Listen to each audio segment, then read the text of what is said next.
Eu preciso de toda a sua atenção agora, voltada à palavra do Senhor. Lucas capítulo 23. Nós vamos ler a partir do versículo de número 26. Somente os que encontraram, digam amém.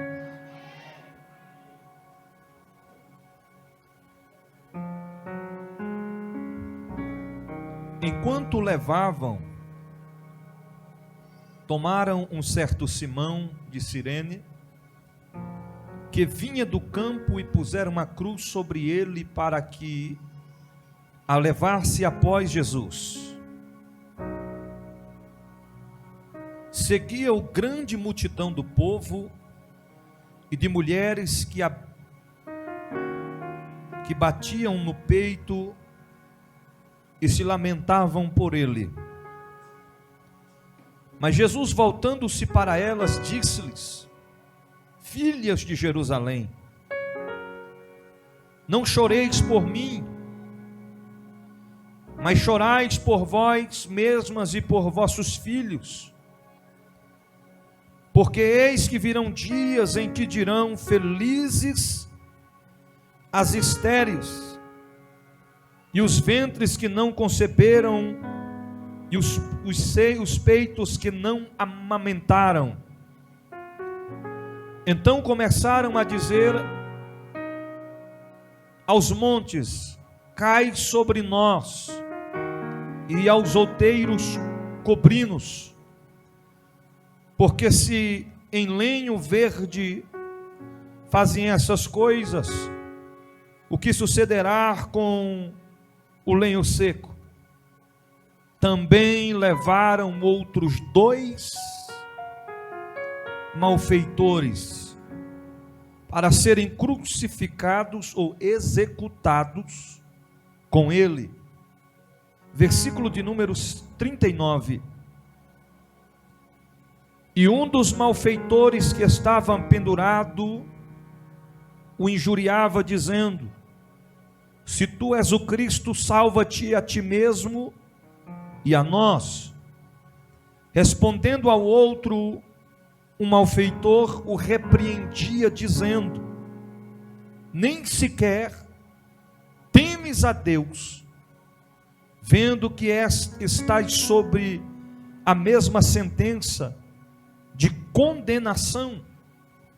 Nós, na verdade, justamente porque estamos recebendo o que merecemos, mas este nada fez, nada impróprio. Ele disse a Jesus: Jesus, lembra-te de mim quando entrares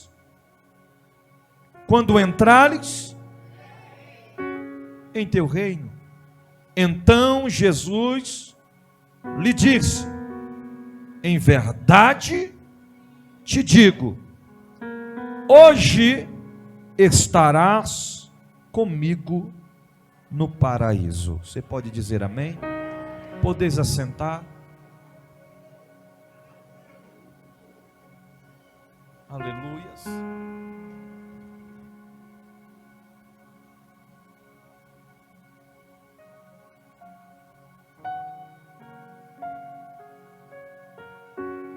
Queridos irmãos, essa tarde eu estava meditando acerca da palavra do Senhor, e o Senhor começou a falar ao meu coração a respeito desse contexto bíblico. O texto está narrando a crucificação e morte de Jesus Cristo. É uma das passagens bíblicas muito conhecidas da igreja. O texto está falando que quando Jesus estava sendo levado para ser crucificado, a Bíblia fala que eles tomaram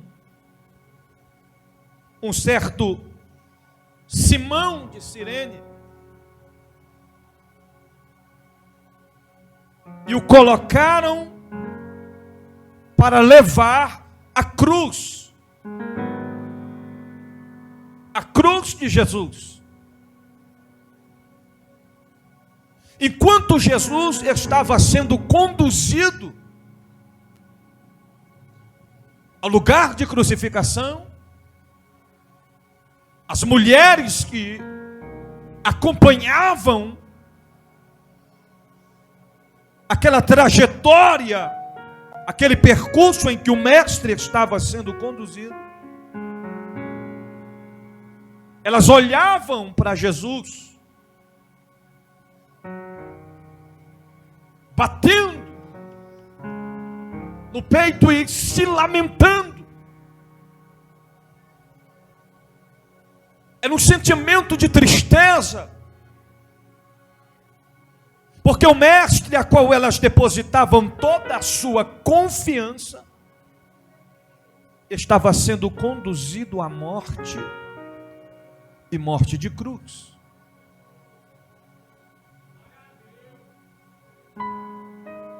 Só que eu quero que você medite nessa noite, voltando os tempos anteriores ao acontecimento. Jesus, por onde passava, ele operava milagres, sinais de maravilhas, sinais de prodígios, de natureza que quando Jesus se encontrava com um paralítico, o paralítico tinha que se toma a tua cama e anda. Senhor, que eu veja. Vai, tua fé te salvou. Vai lembrando das passagens bíblicas. Jesus andando de repente, alguém me tocou, porque de mim saiu virtude. Jesus se aproxima do esquife e toca no esquife e disse: menino, a ti te mando, levanta-te. Imediatamente o filho da viúva de Naim se levantou.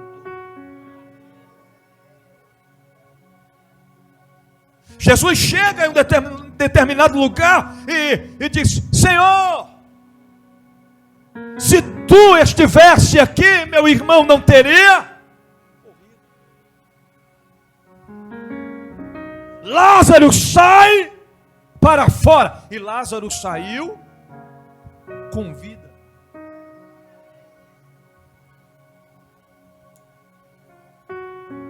Mestre, ajuda-me, mestre. Meu filho está possesso de demônios e os teus discípulos não puderam expulsar.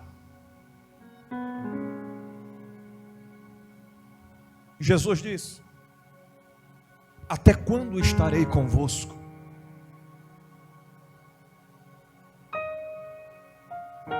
É preciso entender que existem demônios que não saem de qualquer maneira, mas só são expelidos através de jejum e oração.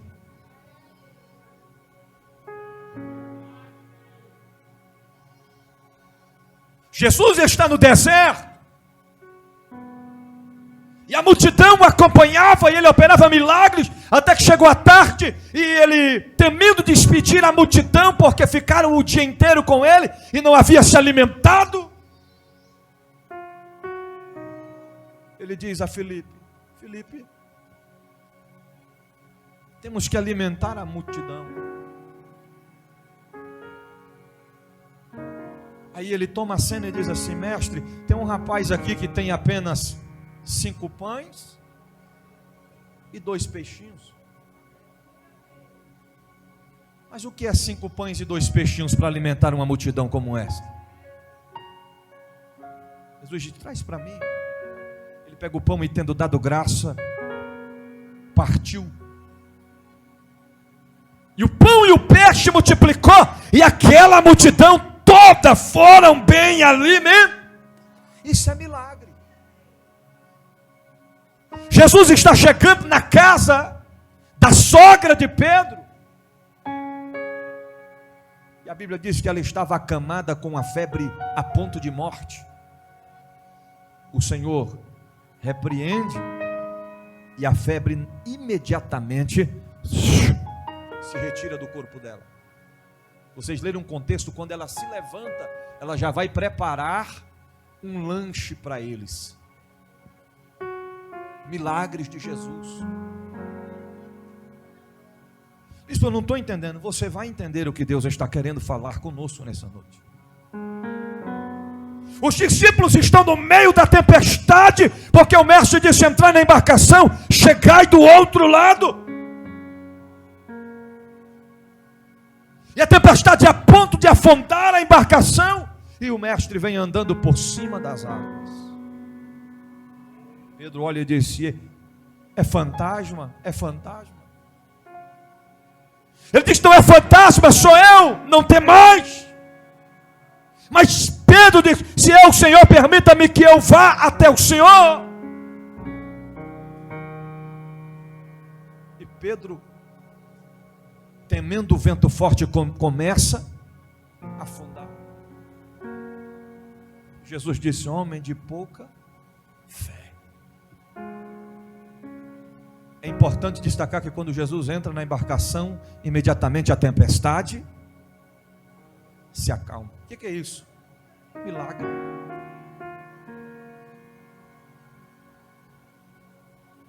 Jairo chega e disse: Jesus, vem até minha casa, minha filha está à beira da morte, a minha filha está morrendo, mestre. O Senhor disse: calma, Jairo, a tua filha não morreu, só dormes. Jesus veio até a casa de Jairo e entra no quarto com o pai e a mãe e os três mais próximos a ele, e manda a menina se levantar, e a menina se levanta com vida. Eu quero que você entenda que Jesus, por onde ele passava, ele operava milagres. Diga para o seu irmão: aonde Jesus passava, ele operava milagres. Agora olha aqui para mim. Isso antes dele ser crucificado. Porque quando Jesus chega ao lugar da crucificação,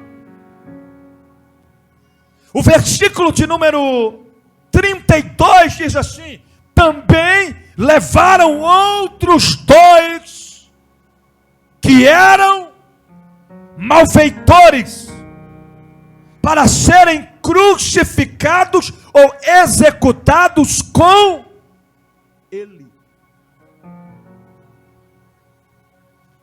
Agora abra comigo a sua Bíblia em João capítulo 10, versículo 10. Eu vou tentar resumir para ganharmos tempo.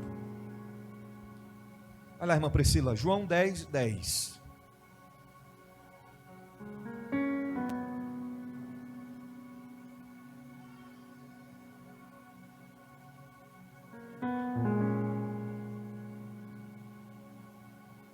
Pode ler. O ladrão não vem senão a roubar, a matar e a destruir. Eu vim para que tenham vida e a tenham com abundância. Agora, olha aqui para mim. Olha aqui, irmã Priscila. Quando eu der ok, você vai ler a parte A. Depois, quando eu der ok, a parte B. Entenda uma coisa, olha aqui para mim. Olha aqui, igreja. Antes da crucificação, o que é que Jesus estava fazendo? O que é que Jesus estava fazendo? Milagres. O que é que Jesus estava fazendo? Milagres. Enquanto Jesus fazia milagres, missionária Débora, o que é que os malfeitores faziam? O que é que os malfeitores faziam? Roubavam. Porque para isso Satanás veio. Para quê? Causar o caos. Usar as pessoas para matar, roubar e destruir. Lê de novo a parte A. Vamos lá. O ladrão não vem senão a roubar, a matar e a destruir. Ok, olha aqui para mim. Se antes da crucificação, Jesus operava milagres, de um lado, do outro lado, o que é que os malfeitores faziam? Roubavam, matavam e destruíam. Só que se de outro lado eles matavam, roubavam e destruíam, lá no passado, Jesus estava chegando. Diga para o seu irmão, Jesus estava chegando. Diga para ele, no presente, não no passado. Agora pergunta para o seu irmão, chegando para quê? Resposta, irmã Priscila, parte B. Eu vim para que tenham vida e a tenham com abundância. Está entendendo? Enquanto Jesus operava milagres, os malfeitores, possesso pelo inimigo de nossas almas, roubavam, matavam e destruíam. Mas Jesus estava dizendo assim: se o diabo veio como ladrão para roubar, matar e destruir, aguarde-me, porque em breve eu estou chegando para dar vida e vida com abundância. Eu vou te explicar. Aleluia. Aí quando chega no ponto de crucificação, colocam Jesus na cruz no meio, na cruz central. Um bandido à sua esquerda, um malfeitor à sua direita.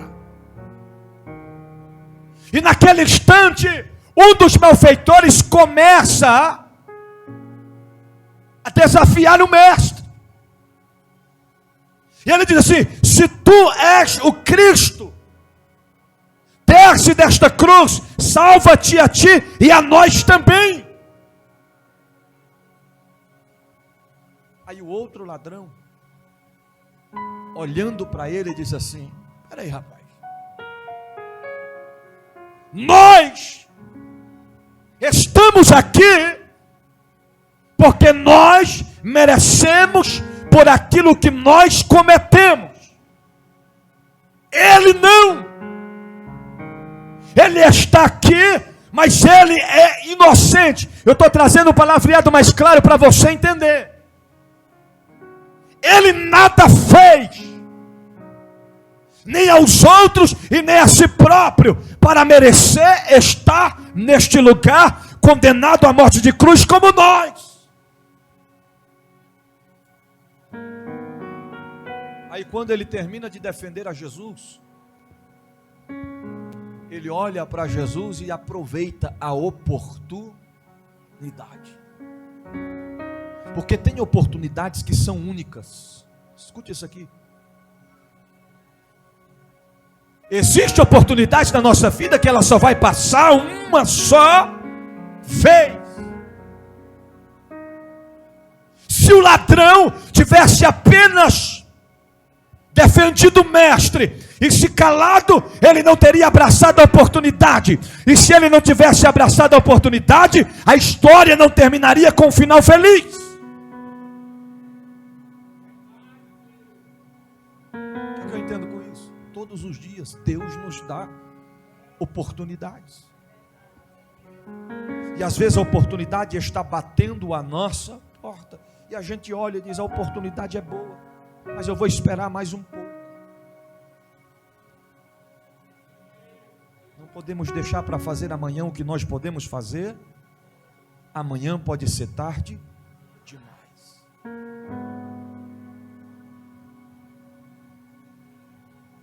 Esses dias, estava com o pastor Edilson.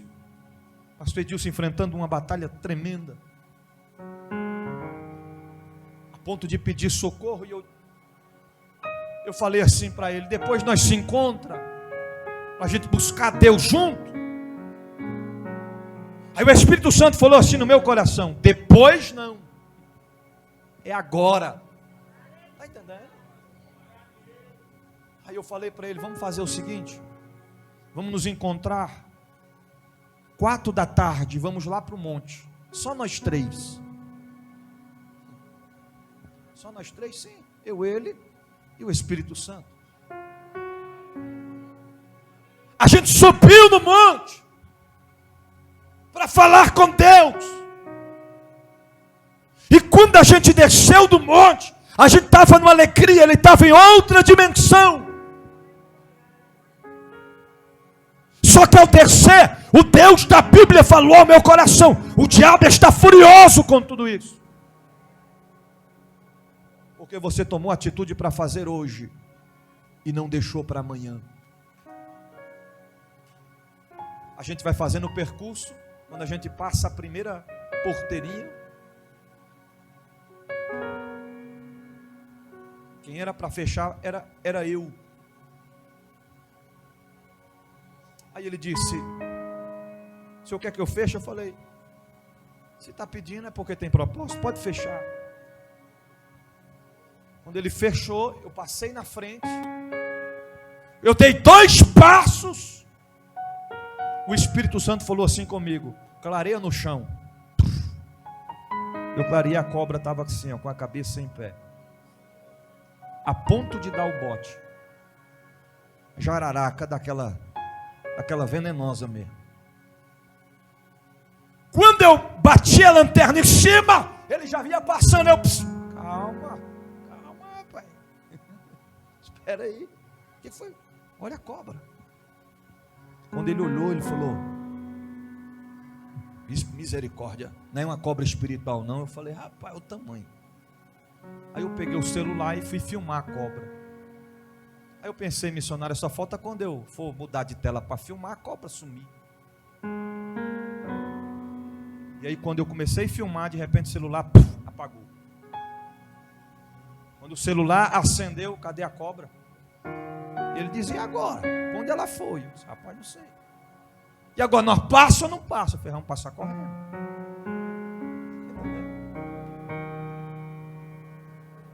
Aí depois, quando chegamos no carro, eu liguei o celular, olhei o vídeo, estava lá a cobra.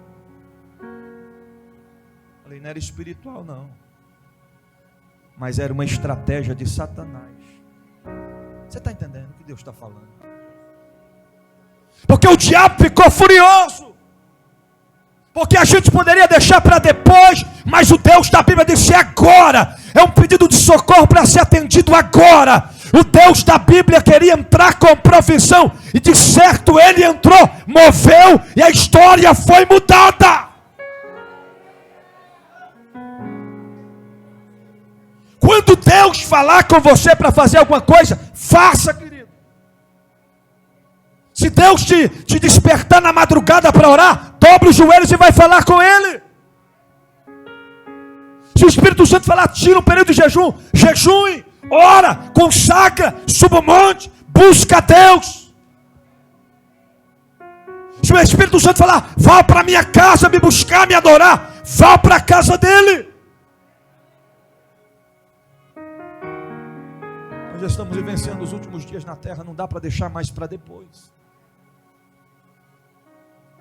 Quando o ladrão, ou melhor, quando o malfeitor defende em palavras o mestre, ele entende que chegou o momento da sua indispensável oportunidade. Ele disse assim: mestre, lembra-te de mim quando entrardes no teu reino. Ô bispo, será que Jesus ia lembrar? O que passou na cabeça desse camarada para ele pedir para Jesus lembrar? Leia, irmã Priscila, Isaías 49. Vamos lá, abre a igreja. Isaías 49, versículo 15. Eu já estou concluindo. Isaías 49, versículo 15. Pode ler. Pode uma mulher esquecer-se tanto do seu filho que cria, que se não compadeça dele, do filho do seu ventre? Mas ainda que essa se esquecesse, todavia não me esquecerei de ti. Ó. O que Deus está dizendo? Olha aqui, pode uma mãe que gera o seu filho no seu ventre se esquecer. Se você ler o contexto, Deus não estava dizendo que a mãe esquece do filho, mas Ele está trazendo em comparação, porque o amor de mãe é incomparável. Maior do que o amor de mãe, só o amor de Deus por nós. O filho pode ser o maior dos malfeitores, que a mãe não vai deixar de amá-lo. Ele pode estar atrás das grades, a mãe é a única que vai lá, entra, passa por humilhações, ouve palavras de derrota, mas ela vai de encontro, porque ela ama o seu filho, é sua semente.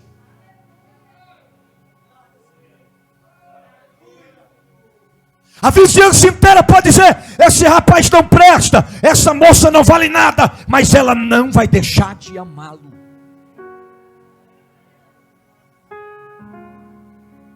Qual é a explicação para isso? É algo que vem de Deus, porque o amor vence tudo. Vamos lá, Provérbios 28, ou melhor, 1 Coríntios capítulo de número 4,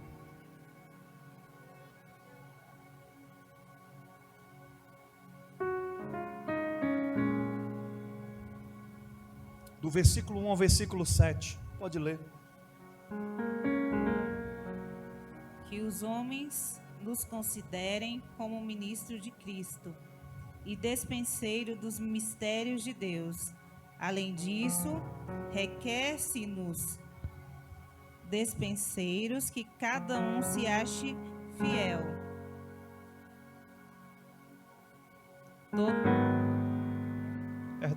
Versículo 1 Coríntios 13, do versículo 4 ao versículo 7.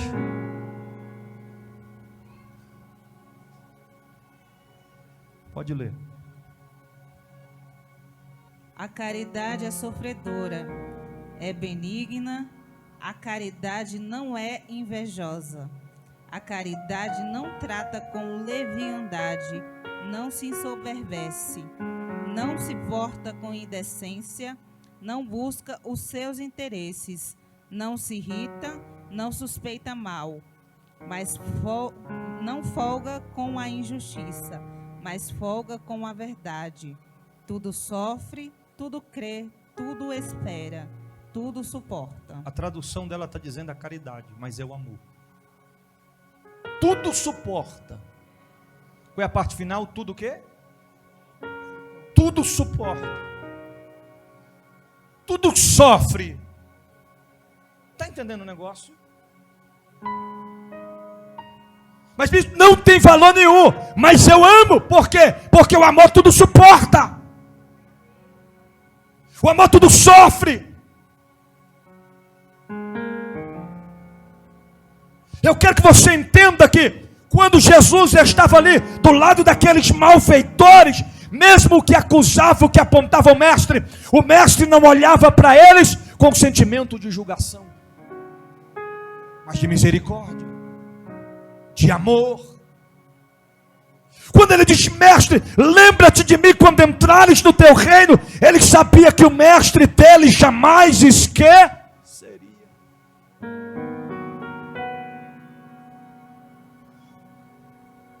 Porque Deus perdoa.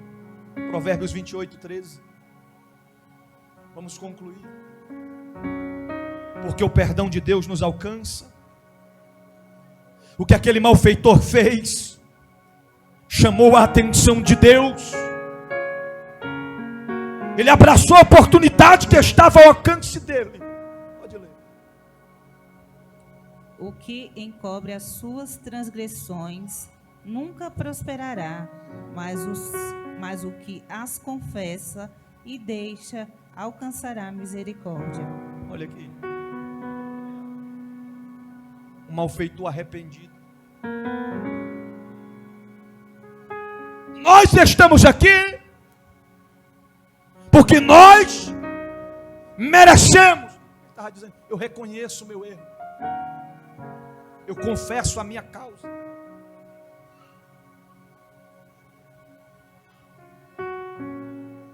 mas ele nada fez.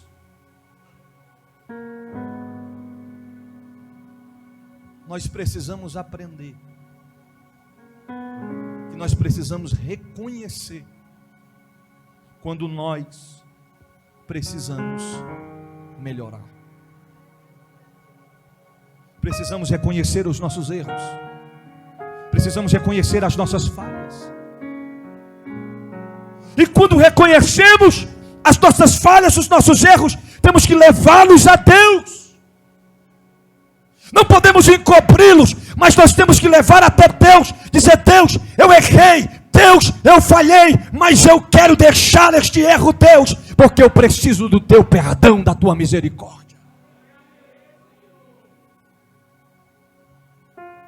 Porque enquanto se encobre, o acusador fica 24 horas. Você não pode, você não vai, você não consegue, você não vence, você não luta. Está entendendo? Mas quando você vai até Deus e diz: Deus, está aqui, eu fiz isso, eu fiz aquilo, mas me arrependo, mas eu deixo. Deus, lembra-te de mim, Pai, tem misericórdia de mim, Pai. Automaticamente a misericórdia de Deus nos alcança, o perdão de Deus nos alcança, e o sobrenatural de Deus acontece.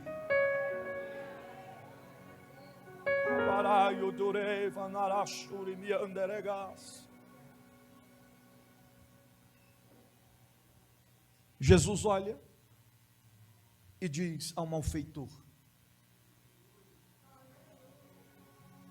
ainda hoje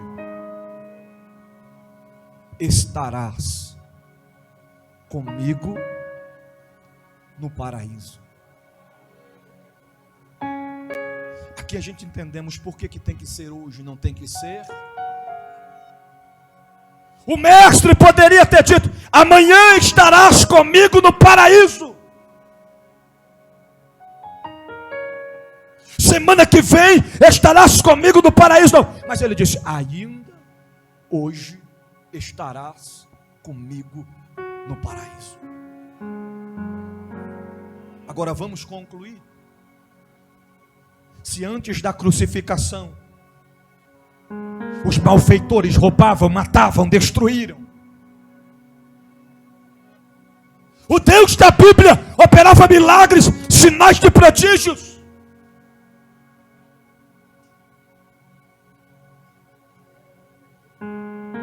E parecia que a história daqueles malfeitores seria uma história de fracasso. Mas eu volto a dizer, quando há reconhecimento, a história é mudada. Queridos, olha aqui para mim. Tente imaginar no teu consentimento aí, no teu pensamento. Jesus sobre a cruz do meio, aqueles dois malfeitores, um à esquerda, o outro à direita, com os pregos cravados nas mãos e nos pés,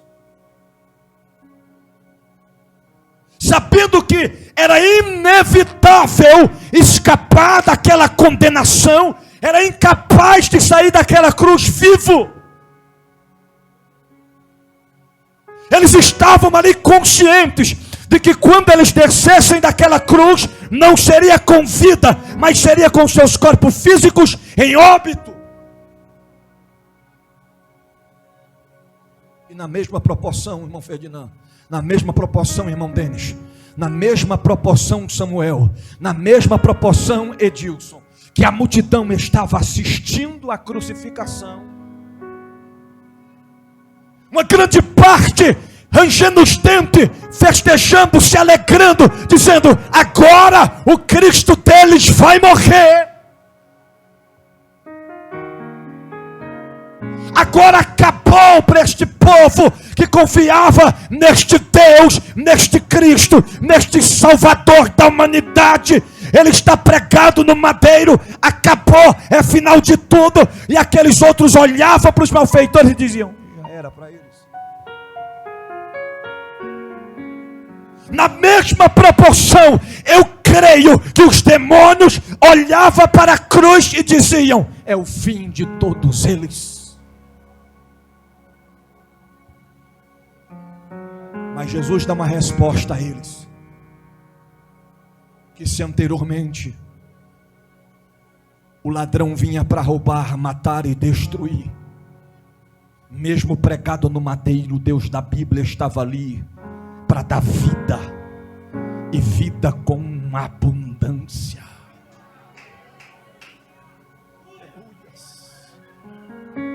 Eu vou tentar expressar o mais claro para você entender. O diabo e os demônios olhavam para a cruz e dizia: o mestre deles vai morrer, e esses dois malfeitores vão descer às profundezas do inferno.